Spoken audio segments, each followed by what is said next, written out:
Oh shit. Here we go again. It's another fucking Sonic X story. Let's go. Let's just get this over with. This is like what, the sixth one? Jesus Christ. And these are always the most fucking ridiculous stories. This one doesn't seem as ridiculous, but I still think it might be good enough to read. Let's see. I don't think any of these are gonna top Jungle Trap. That one's the fucking, that's the masterpiece. That one's the masterpiece. I once had a job at the 4Kids company a few years back. You know, the company who produced that poorly made English dub of Sonic X. I didn't care about the dub though. I only wanted my money, and I hated the show anyway. Sonic was dead to me by then. On the internet, I discovered a rumor that Sega wanted to continue this horrible abomination of a cartoon. However, 4Kids refused to give up copyrights for the show, so it was discontinued. I heard a colleague of mine and the boss talking about the future of Sonic X after refusing to give Cosmo, a character introduced in the third season, to BioWare, who wanted to include her in a new game titled Sonic Chronicles: The Dark Brotherhood. I wanted to ignore their conversation and proceed with copying my papers when suddenly the word episode 79 fell. Okay, I hated that anime so much because of the pink hedgehog, Amy Rose, who was constantly chasing after Sonic with her ridiculous dress and high-pitched annoying voice, but I knew there were only 78 episodes. I stopped and walked over to the two, asking about the episode, but my colleague told me they already got rid of it. I shrugged it off and went back to doing my work. At 4 p.m., I finally went home. However, when I passed the trash containers by the facility, curiously took over me. I think you mean curiosity, not curiously. I got fucking confused there. Curiously took over me and I peeked inside. I noticed a DVD case without any cover, but a CD inside. I took it out and brushed off some dirt. The episode had episode 79 written on it with a black permanent marker. Bingo! I have found the lost episode. Wait a minute. Where have I heard that line before? And the tape said Sonic X80 on it. Bingo! I have found the lost episode. Looking around, I didn't see anyone watching me, so I took the DVD case with me. I wasn't really excited about the episode and hoped it wasn't some stupid Samari crap polluting my TV screen, alright? I was not expecting the fucking Samari to be referenced in this at all. I only wanted to pull the episode onto my computer and post it on YouTube to gain some fame. I got home, and the first thing I did is to put my bag away before getting myself some dinner. For some reason, I was really hungry. Well, I mean, you had a long day at work, of course you'd be fucking hungry. So what do you mean for some reason? When I came back from work the next week, on a Wednesday, I remember the DVD case was still laying around somewhere in my living room. I walked over and opened the case. It had Project Sonic, episode 79 written on it. Wait a minute, I thought he said, wait a fucking minute. You said earlier the DVD said episode 79. And that's it, but now it says something different. Alright, that's a great plot hole. Unless you're talking about the DVD case. In which case, well, I'm just fucking confused. Also with permanent marker. I noticed it was yeah, I think so. The case and the DVD say two different things. I got confused, my mistake. I noticed it was starting to rain and I closed the window to make sure nothing got wet. After I cleaned the DVD, it was in a trash can after all. I walked over to my HD TV and put the DVD inside my DVD player. Let's see what'll come up, I thought to myself. The DVD started instantly with a well-known intro from the third season of Sonic X. The annoying theme song blared in the speakers of my TV. Excuse me, gotta go fast as a fucking banger. What the hell you mean annoying? Nothing odd until I saw there was actually the Japanese logo instead of the English one. I guess I snagged a non-dubbed version.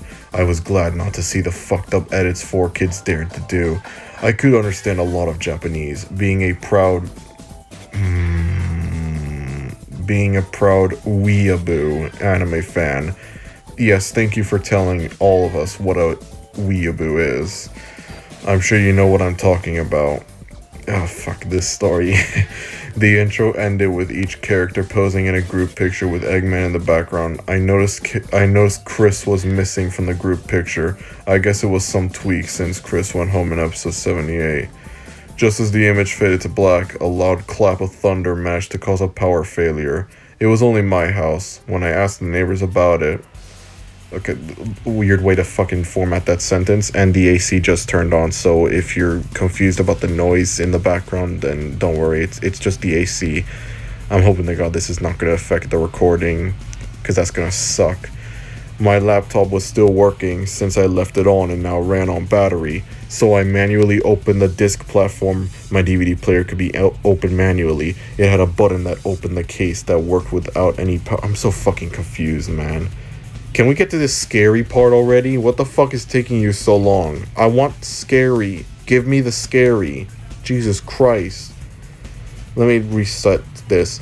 My laptop was still working since I left it on and now ran on battery, so I manually opened the disc platform. My DVD player could be opened manually. It had a button that opened the case that worked without any power, like a Nintendo GameCube for example, and took the DVD out before closing it again and inserted it into my laptop. That's a lot of fucking unnecessary details for a Sonic X story. There's no reason for any of that to be in this story. That's gonna have no impact. Surprisingly, it didn't play the DVD, but showed the insides of the DVD. Computer files next to the DVD's main file. I noticed there was a full... Hold on, let me reset this. Let me restart this. Computer files. Just computer files on its own. Next to the DVD's main file, I noticed there was a folder named Prisa. Confused at the name of this mysterious folder, I opened it out of curiosity and it showed an alternate DVD file. I double-clicked it and my computer started to play the file, only to be disappointed by a constant black screen. Still, I waited patiently for the beginning of the intro, but it didn't come. I've waited for about 5 minutes before moving my mouse to close the file. I did not forget!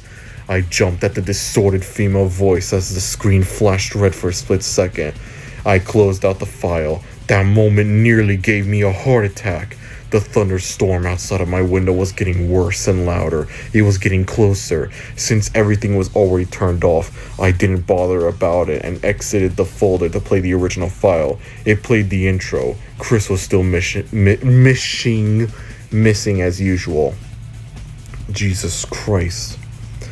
The episode started with Amy and Cream sitting by a table with Vanilla, Cream's mother. They were enjoying cake and tea. I was disappointed when Amy started to cry out for Sonic's love again. Vanilla suddenly slammed her fist down on the table and leaned close to Amy. "You know nothing about love, you idiot," she yelled at her. Cream cringed and backed away. Cheese making his usual chow noises, looking sad as Cream hugged him close. "That's how I lost him. That's how she lost who? Oh wait, I'm sure you know Cream never had a father. Thus Vanilla had... What the fuck is going on, honestly? Thus Vanilla had no husband. I guess it wasn't true love then," Amy taunted Vanilla instead of being reasonable. The camera zoomed in on Cream, who blinked as a flashback started. No white borders, thank Christ. What the fuck are you talking about, white borders? What the fuck are you talking about, man? With Cream and Vanilla walking along the park. Cream was holding a picnic basket. After a second, she asked her mother where their father was. Vanilla glared at Cream, who cringed and became quiet. It returned to the current scene with Vanilla slapping... Fucking story. Slapping Amy across the face. "How dare you speak of... line like that." The name was interrupted by the screen going black. For that exact moment the name would be told. I was disappointed. Vanilla continued her conversation while Amy, now on the floor, stared up at her. I don't think that's how you that's not how you spell stared, but okay. "He was a hero you will never be. He gave his life for all of us." Amy scoffed and got up, pouting angrily as she dusted her dress off. No one, okay, I know people can sometimes do that where they spell no one as one word, but it looks so fucking off. "Noon's a bigger hero than fuck you, I'm not reading that. Goddamn, that's cringy as fuck. Vanilla pointed towards the exit. "Leave, Amy." It's always the fucking Sonic stories are the most ridiculous. Amy idly waved her hand at Vanilla before exiting the building. Cream pleaded for Amy to come back, but the scene already showed her walking away from Vanilla's house. Vanilla pulled out a tissue as she started to cry. Cream walked over, worried about her mother. Vanilla bent down to Cream and gently hugged her, crying softly. Cream looked over and asked the question I had in my mind. Who was my father? As Vanilla sat down and pulled Cream onto her lap, the screen cut to black again. I sighed softly in disappointment, but patiently waited for the screen to return. I did not forget what you did to me. This time I didn't really need to jump. It was the same female voice that scared me in the other file, but much calmer and less distorted. It was soft and it sounded sad. It wasn't Vanilla or any other voice actor in the Japanese cast. Oh fuck, I forgot that this whole thing is meant to be in Japanese. That kind of makes it better, but I don't know. I don't know if that makes it better or not. The fucking ridiculous dialogue. I shrugged it off and continued to stare at my black screen. The screen returned with Amy knocking on Sonic's door, calling his name lovingly. Sonic's house was similar to the living room you see in the storybook series. I've never fucking played either of those games, actually, so I don't know what the fuck this is referring to.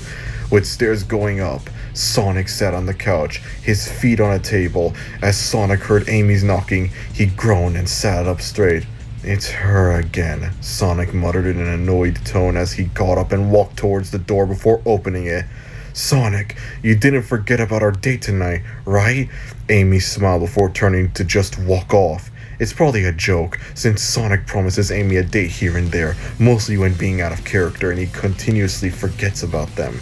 Sonic facepalmed before closing the door again. He walked back to the couch before sitting down. Noticeably sad, he looked up at something. The screen turned black again. Oh, come on, I muttered angrily, but I decided to wait again, hoping none of these messages would pop up. But it did. Oh, well, that sucks. They murdered me, the voice whispered this time, a picture flashing for a split second. Being on my computer, I could reverse the player to the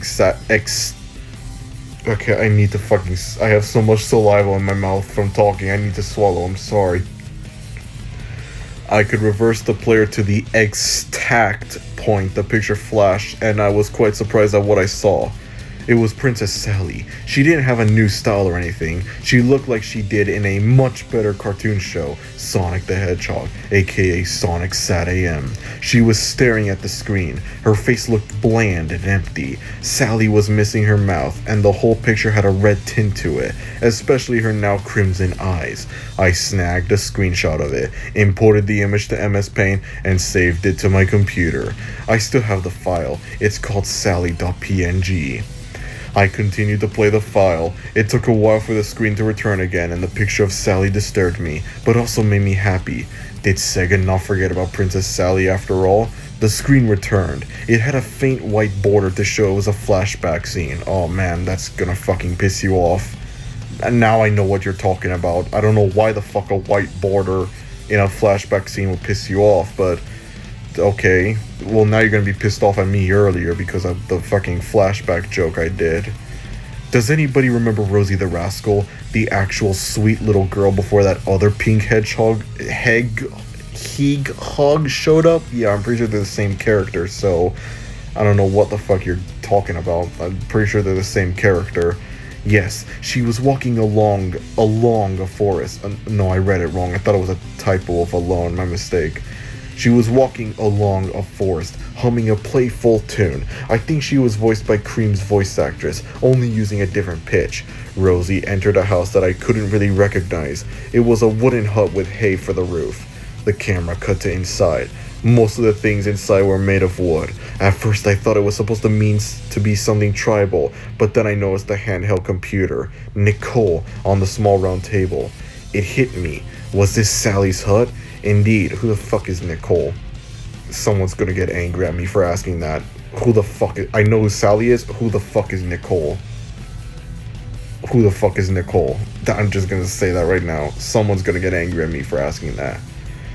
Indeed, the camera cut to Princess Sally, who looked very pretty in the Sonic X style, by the way, staring out of the window. I hope Sonic will return from his mission soon. I'm worried about him. I realized Sally's voice was the one I heard when viewing that black screen. Rosie stood there, looking at Sally in the background. Are you Sally Acorn? Rosie asked curiously as Sally whipped around. Startled, this story is so fucking boring. Can we get scary stuff now? Jesus Christ, just get to the point already, fuck. Startled by her, and who might you be? Rosie's smile faded and her expression was blank. Answer me. Sally blinked a few times, but she answered anyways. Yes, I am. The camera zoomed in on Rosie's face, which isn't usual. And you love Sonic, right? And Sonic loves you. Sally seemed irritated at that, standing up. Who are you? She asked again, sounding unnerved. Rosie didn't stop staring at Sally with those hateful brownish red eyes. Die! The screen cut to black a final time. A fan of Sally, I yelled out in dismay. Why would Sega... What the fuck is going on? Why would Sega do this? To me, to Sally, I've waited, tears welling up in my eyes. Be there, please be there. Fucking overdramatic, okay? Live. The file ended. I let my head sink down on my arms, sobbing softly. Sally would never come back. Those bastards at what is this fucking story? At the company murdered Sally and nobody would remember her. It stayed that way for a few more minutes before realizing I still had that other file. Hoping Sally would still be alive on it, I clicked the pre-sub folder and opened the second DVD file. Black screen like before. I've waited, still sniffing, being too lazy to blow my nose. The Sally image flashed again. Sonic, Sally's voice whispered. An image flashed across the screen of my laptop. It was the same image as before, but the pupils and white part of her eyes were gone, leaving her with empty black voids. The picture stayed this time, followed by a long silence.